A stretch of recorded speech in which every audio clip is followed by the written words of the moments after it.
On this day in 1914, James Kelly resigned as Celtic chairman. It's fair to say that Celtic owed, if not its existence, then certainly its longevity to James Kelly. In the decade or so before the formation of Celtic in late 1887, dozens of clubs emerged from Glasgow's Irish Catholic community with names like Harp, Emerald, Shamrock and Hibernians. There was even a short-lived Celtic before Celtic. There was nothing inevitable about the success of the new club formed by Brother Walfrid and prominent laymen from the parishes of St Mary's, St Michael's and Sacred Heart. The survival of the new club depended on attracting large crowds, and the only way to do that was to put together a good team, which required good players. Scottish football was amateur in name only in 1887, and while there were plenty of Catholic players who would naturally wish Celtic well at their inception, the new club would not only need to pay them, they would also need to first convince them that this was a serious operation that wouldn't fold within a few months, as so many new clubs did. So the capture of 22-year-old Scotland internationalist James Kelly was of huge significance in demonstrating that the new Celtic club was no fly-by-night outfit. Kelly was already a star. He was the centre-half of Renton, the Scottish Cup holders, and a few short weeks before Celtic played their first match, he had played in the famous World Championship match when Renton defeated FA Cup holders West Bromwich Albion 4-1 at Cathkin Park. He was also part of the Scotland team that lost 5-0 to England in March 1888, but he would gain revenge for that the following year when Scotland beat England 3-2 at the Kennington Oval. He was only denied a goal in that match by the referee blowing for half-time, just as his shot flew past the England keeper. Kelly and his club mate Neil McCallum both agreed to join Celtic despite interest from Hibernians, and shortly after the beginning of season 1888-89 they turned down overtures from West Brom, who had been very impressed with both in that World Championship match.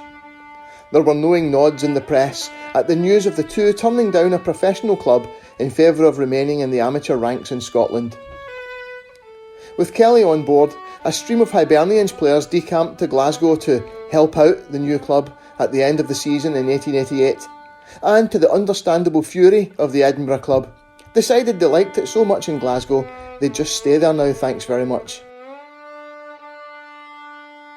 Mick Dunbar, Paddy Gallagher, John Coleman, Mick McKeown, Jimmy McLaren and Willie Groves all joined Celtic from Hibernians for the start of season 1888-89, making the new club a powerful force in Scottish football right from the beginning. Jimmy McLaren joined Kelly in the Scotland team for that victory over England at the Oval, and it was he who actually captained the side. He also scored the winning goal in the final minute of the match. James Kelly was good for Celtic, but Celtic was good for him too. A year after joining the club, he bought a pub for £650 at a time when the average wage he could expect to earn in his trade as a joiner was £2 a week. And he was, remember, an amateur footballer. The newspapers of the time made much of the fact that so many Celtic players became publicans after joining the club.